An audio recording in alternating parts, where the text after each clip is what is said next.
Bob, I am so excited to be here. I've gotten to see photos of a lot of your work, and now to see it in person is fascinating. You are a quilter, but I want to kind of start at the beginning because before you got into quilting, long before, you were a high school math teacher at Northside. Tell me about that. Yes, I graduated from Rose-Hulman as an engineer, worked for a year in the aerospace industry, and boy, that was not me. So what am I going to do with a degree in math? I can become a teacher, I can become an architect, and chose to become a teacher and never looked back.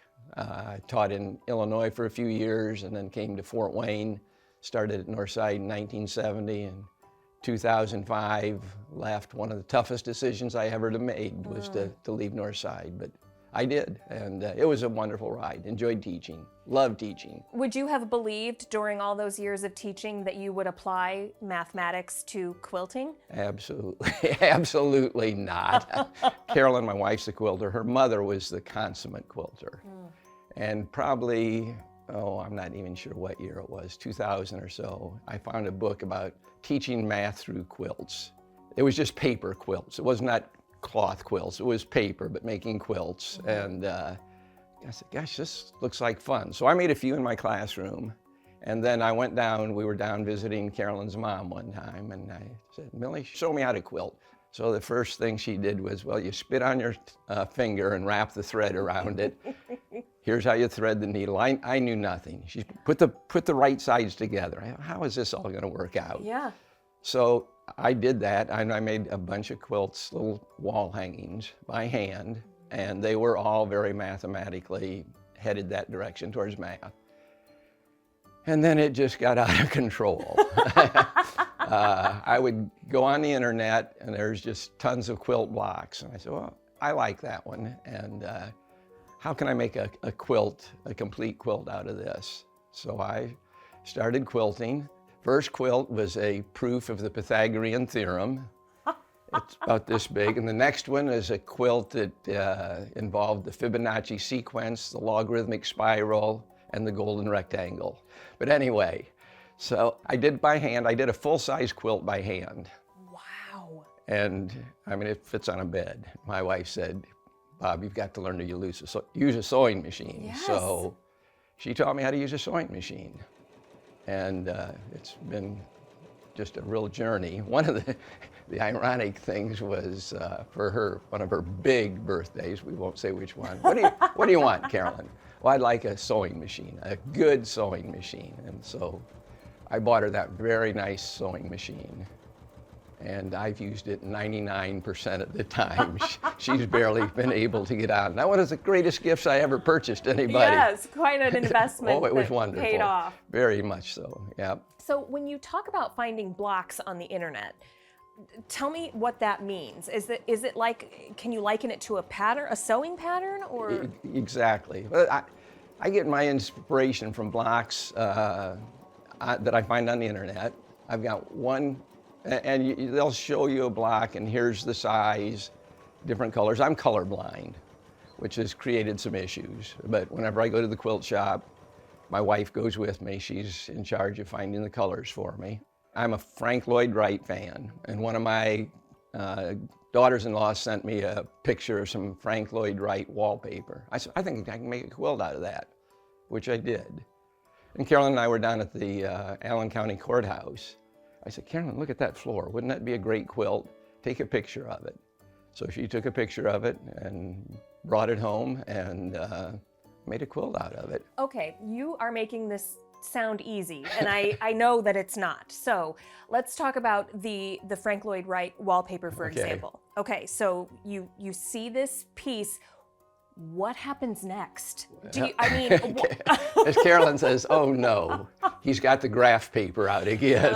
Okay. So that one, it was really a fun project because I was able to take this and put it on graph paper. And quilts, you have to put them together in a certain order, and you have to figure out exactly how the order to put them together. So I put it on graph paper, figured out the scale, and it has a lot of colors. Most of my quilts don't have a lot of colors because I have trouble with the colors. But so that one, I really enjoyed doing that because I took it from start to finish. A lot of them are other people's basic ideas. I'll see a picture on the internet, a photograph of something, a painting probably, and say, well, that would be a nice quilt.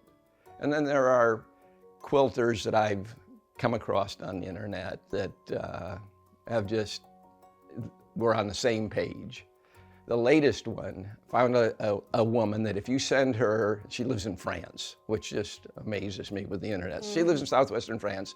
I sent her a picture of my son and daughter-in-law, both of them. I'm making quilts out of that photograph, and you'll see one later. It's 961 pieces.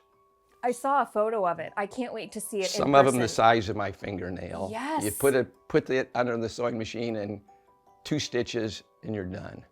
I mean, it's amazed me what she can do. She's phenomenal. Wow. She's my new best friend. I mean, we're back and forth. Vanessa, I've screwed up. What do I do? And here's what you do, Bob. Now, was that your first foray into making quilts from photographs? I've done 2 for my sons for their anniversaries. They're coming up, and I actually finished one for my son, and then I finished the second one, and I like the second one for my other son so much better. I hate to say I'm prideful, but I really like the work on it, and it's a lot of hard work. There's 600 or 961 pieces.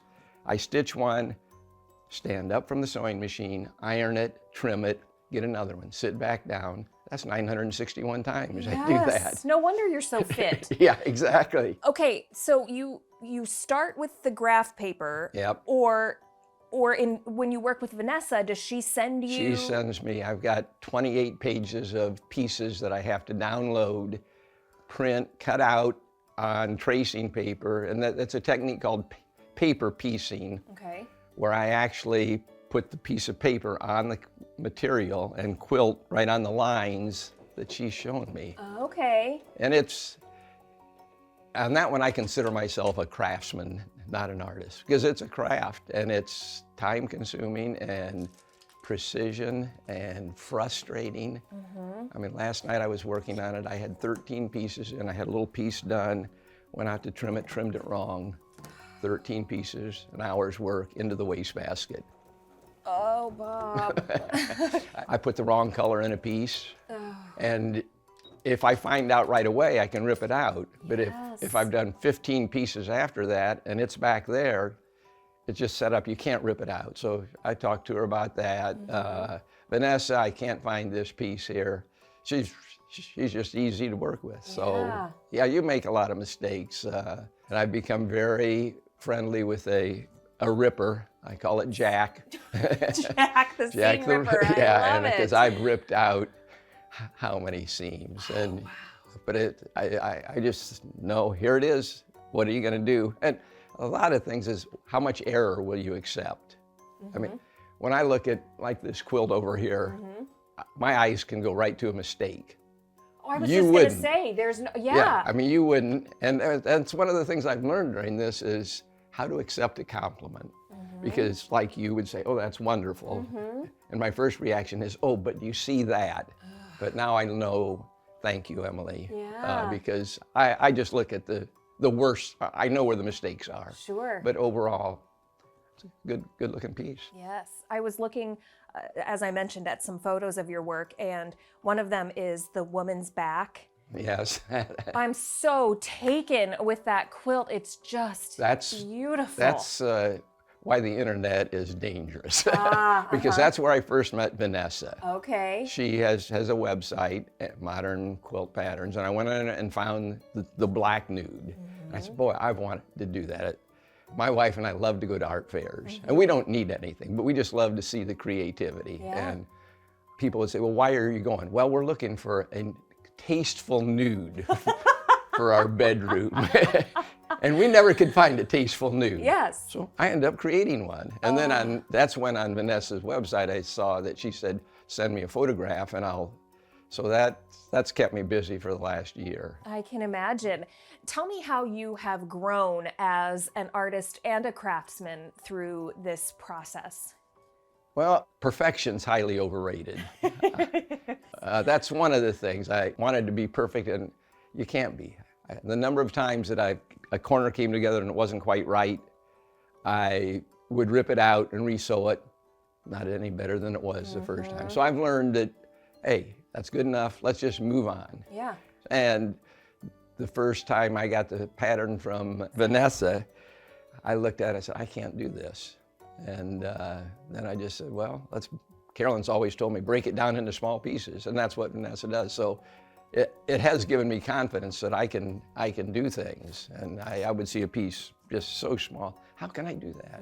So it's given me a lot of confidence in what I can do. And I don't know what's next, but like I said, I've always liked to create. Yes, you said no. There are very few male quilters. Yes. I've met some online, and a lot of them have a math background. I taught part-time at PFW, and there was a teacher there that their final exam for her elementary education classes, kids had to develop a quilt and talk about all the mathematics involved in it. Parallelograms, right triangles, isosceles, right triangles, flipping, sliding. So there's a ton of math, and I guarantee kids would know how to use a ruler if they'd made a quilt. Yes. That eighth and fourth, and they'd be, the amount of addition and subtraction you end up doing, there's a lot of math there. Yeah. It's just wonderful. And there's beauty in math. I try to tell kids that.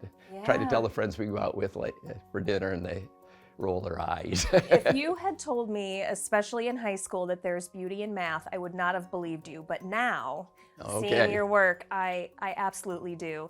Bob, thank you for sitting down with me and for sharing your work and for bringing some beauty into this crazy Well, it's world. been a pleasure. I appreciate it. Thank you for coming.